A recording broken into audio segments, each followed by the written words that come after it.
Chapter 13, The Second Bomb. No one was in the kitchen of Shinhu's restaurant when the bomber set a tall can labeled monosodium glutamate behind similar cans on a shelf. The color-striped candle would burn down to the fuse at 6:30. Whoever was working there would be at the other end of the room. No one would be hurt. Due to the unfortunate damage to the coffee shop, Shinhu's restaurant is prepared to satisfy all dinner accommodations. Order down or ride up to the 5th floor. Treat your taste buds to a scrumptious meal while feasting your eyes on the stunning snowscape before it melts away. Reasonable prices, too. Grace Wexler tacked her sign to the elevator wall as she rode up to her new job. She was going to be the seating hostess. "Where's the cook?" Mr. Hu shouted, meaning his wife. He found Madame Hu in their rear 4th-floor apartment kneeling before her bamboo trunk, fingering mementos from her childhood in China. He hurried her up to the kitchen, too harried to find the words that would explain what was happening. Now, where was that lazy son of his? Doug jogged in from a tiring workout on the stairs. How was he supposed to know the restaurant would open early? Nobody bothered telling him. "Some student you are. Anyone with the brain of an anteater could have figured that out. People are short of food. The coffee shop is closed for repairs. Stop arguing, go take a shower, and put on your busboy outfit. Get moving." "Don't you think you're rather hard on the boy?" Grace commented. "Somebody's got to give him a shove. If he had his way, he'd do nothing but run," Hu replied between bites of chocolate. "You're not so easy on Angela, either." Angela? Angela was born good, the perfect child. As for the other one, well, it's not easy being a parent, Hu said woefully. "You can say that again." Grace held her breath. Her husband would have done just that. Said it again. But Mr. Hu only nodded in shared sympathy. What a gentleman. Only Mr. and Mrs. Theodorakis ordered down. The other tenants of Sunset Towers lined up at the reservations desk waiting for Grace Windsor Wexler to lead the way. Oversized menus clutched in her arms, Grace felt the first proud stirrings of power rush up from her pedicured toes to the very top curl on her head. If Uncle Sam could pair off people, so could she. "You see your brother every day, Chris. How about eating with someone else for a change?" She wheeled the boy to a window table without waiting for an answer. It would have been yes. The two cripples together, Sidel Pulaski thought. She'd show that high and mighty hostess. She'd show them all. She and Chris could have private jokes, too, and everybody would be sorry they weren't sitting with them. "Was Chris asked, baffled by the strange words on the menu. "I think it's boiled grasshopper." Sidel screwed up her face, and Chris laughed. "Or chocolate-covered mousse." "French fry mouse," Chris offered. Now Sidel laughed. They both laughed heartily, but no one envied them. "Your brother seems to be enjoying Miss Pulaski." Theo nodded, awed by the beautiful Angela, 3 years older than he, so fair-skinned and blonde, so unattainable. Here he was sitting at the very same table with her, just the two of them, and he couldn't think of a single thing to say that wasn't stupid or childishly stupid. Usually the quiet one, Angela tried again. "Are you planning to go to college next year?" Theo nodded, then shook his head. "Say something, idiot." "I got a scholarship to Madison, but I'm not going. I'm going to work instead." What big, worried sky blue eyes. "The operation for Chris will be very expensive." That was worse. Now she's feeling sorry for him. If Chris had been born that way, maybe it wouldn't be so bad, but he was a perfectly normal kid, a great kid, and smart, too. About 4 years ago, he started to get clumsy, just little things at first. "Perhaps my fiancé could help." Angela bit her lip. Theo was not asking for charity, and fiancé, what an old-fashioned, silly word. "I went to college for a year. I wanted to be a doctor, but, well, we don't have as much money as my mother pretends. Dad said he could manage if that's what I really wanted, but my mother said it was too difficult for a woman to get into medical school." Why was she gabbing like this? "I want to be a writer," Theo said. That really sounded like kid stuff. "Would you go back to college if you won the inheritance?" Angela looked down. It was a question she did not want to answer or could not. Long before becoming a judge, Josie Joe Ford had decided to stop smiling. Smiling without good reason was demeaning. A serious face put the smiler on the defensive. A rare smile put a nervous witness at ease. She now bestowed one of her rare smiles on the dressmaker. "I'm so glad we have this chance to become acquainted, Mrs. Baumbach. I had so little time to chat with my guests last night." "It was a wonderful party."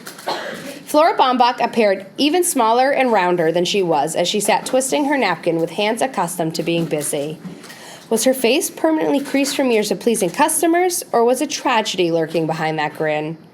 "Have you always specialized in wedding gowns?" "Mr. Baumbach and I had a shop for many years. Baumbach's for the bride and groom. Perhaps you've heard of it?" "I'm afraid not." The judge would have said no in any case to keep her witness talking. "Perhaps you've heard of Flora's bridal gowns? That's what I called my shop after my husband left. I don't know much about groom's clothes. They're mostly rentals anyway." Flora Baumbach lost her timidity. The judge let her chat away. "I'm using heirloom lace on the bodice of Angela's gown. It's been in my family for 3 generations. I wore it at my wedding, and I dreamed that someday I'd have a daughter who would wear it too, but Rosalie didn't come along until I was in my 40s, and..." The dressmaker stopped. Her lips tightened into an even wider grin. "Angela will make such a beautiful bride. Funny how she reminds me of her." "Angela reminds you of your daughter?" the judge asked. No, Angela reminds me of another young girl I made a wedding dress for, Violet Westing." The heavy charms on Sidel Pulaski's bracelet clinked and clunked as she raised a full fork and flourished it in a practiced ritual before aiming it at her open mouth. Chris's movements were even jerkier. "She's a good person," he thought, "but she thinks too much about herself. Maybe she never had anybody to love. Here, let me help you to some of this delicious sweet and sour ostrich."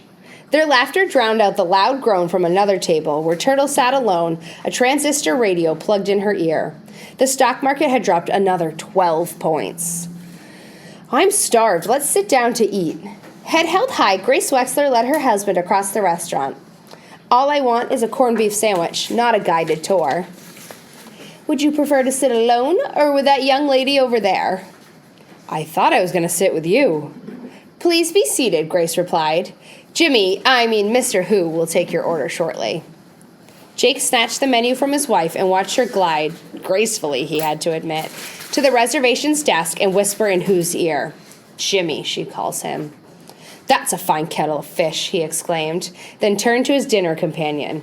"Fine kettle of fish. I'm so hungry, even that sounds good. And from the looks of this menu, that's probably what I'll get." "I'm okay," Turtle replied, the final prices of actively traded stocks rumbling in her ear. Mr. Hu waddled over. "I recommend the striped bass." "See, what did I tell you? A kettle of fish." Turtle switched off the radio. She had heard enough bad news for one day. "How about spare ribs done to a crisp?" Hu suggested. Then he lowered his voice. "What's the point spread on the Packers game?" "See me later," Jake muttered. "Go ahead and tell him, Daddy," Turtle said. "I know you're a bookie." "Can you stand on your legs?" Sidel Pulaski asked. "Can you walk at all?" People never asked Chris those questions. They whispered them to his parents behind his back. No. Why?" "What better disguise for a thief or a murderer than a wheelchair? The perfect alibi." Chris enjoyed being taken for the criminal type. Now they really were friends. "When you read me notes?" "What?" "Oh, read you my notes. Soon. Very soon." Sidel daintily touched the corners of her mouth with the napkin, pushed back her chair, and grabbed her polka dot crutch. "That was a superb meal. I must give my compliments to the chef." She rose, knocking the chair to the floor, and clumped toward the kitchen door. Where is she going? Angela, starting up to help her partner, was distracted by shouting in the corridor. "Hello in there! Anybody home?"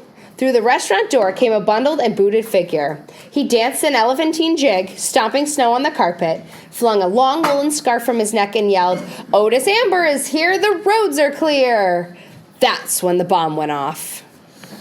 "Nobody move! Everybody stay where you are!" Mr. Hu shouted as he rushed into the sizzling, crackling kitchen. "Just a little mishap," Grace Wexler explained, taking her command post in the middle of the restaurant. "Nothing to worry about. Eat up before your food gets cold." A cluster of red sparks hissed through the swinging kitchen door, kissed the ceiling, and rained a shimmering shower down and around the petrified hostess. Fireflies of color faded into her honey blonde hair and scattered into ash at her feet. "Nothing to worry about," she repeated hoarsely. Just celebrating the Chinese New Year, Otis Amber shouted, adding one of his hee-hee-hee cackles. Mr. Hu leaned through the kitchen doorway, his shiny, straight black hair, even shinier and straighter, plastered to his forehead, water dribbling down his moon-shaped face. Call an ambulance, there's been a slight accident. Angela dashed past Mr. Hu into the kitchen. Jake Wexler made the emergency telephone call and sent Theo to the lobby to direct the ambulance attendants. Why are you standing there like a statue? Hu shouted at his son. You told everybody to stay where they are, Doug said. You're not everybody. Madam Hu tried to make the injured woman as comfortable as possible on the debris-strewn floor. Angela found the sequined spectacles, wiped off the wet, crystalline mess, and placed them on her partner's nose. Don't look so worried, Angela. I'm all right. Sidel was in pain, but she wanted attention on her own terms, not as a hapless, foolish victim of fate. Looks like a fracture, an ambulance attendant said, feeling her right ankle. Careful how you lift her. The secretary suppressed a grunt. It was bad enough being drenched by the overhead sprinkler and draped with noodles. Now they were carrying her right past them all. Grace pulled Angela away from the stretcher. You can visit your friend in a few days. Angela, Sidel moaned. Pride or not, she wanted her partner by her side. Angela stood between her determined mother and her distraught partner, paralyzed by the burden of choice. Go with your friend, Angie Pye, Jake Wexler said. Other voices chimed in. Go with Pulaski. Grace realized she had lost. Perhaps you should go to the hospital, Angela. It's been so long since you've seen your Dr. D. She winked mischievously, but only Flora Baumbach smiled back. The policeman and the fire inspector visiting the scene agreed that it was nothing more than a gas explosion. Good thing the sprinkler system worked, or Mr. Hu might have had a good fire. What kind of fire is a good fire? Hu wanted to know. And what about the burglaries? Grace Wexler asked. I'm with the bomb squad, the policeman explained. You'll have to call the robbery detail for that. And what about the coffee shop accident? Theo asked. Also a gas explosion. Jake Wexler asked about the odds of having 2 explosions in 2 days in the same building. Nothing unusual, the fireman replied, especially in weather like this. No ventilation, snow packed over the ducts. He instructed the tenants to air out their kitchens before lighting ovens. Mrs. Wexler turned up the heat in her apartment and kept the windows open for the next 3 days. She did not want anything blowing up during Angela's party. But the Wexler apartment was exactly where the bomber planned to set the next bomb.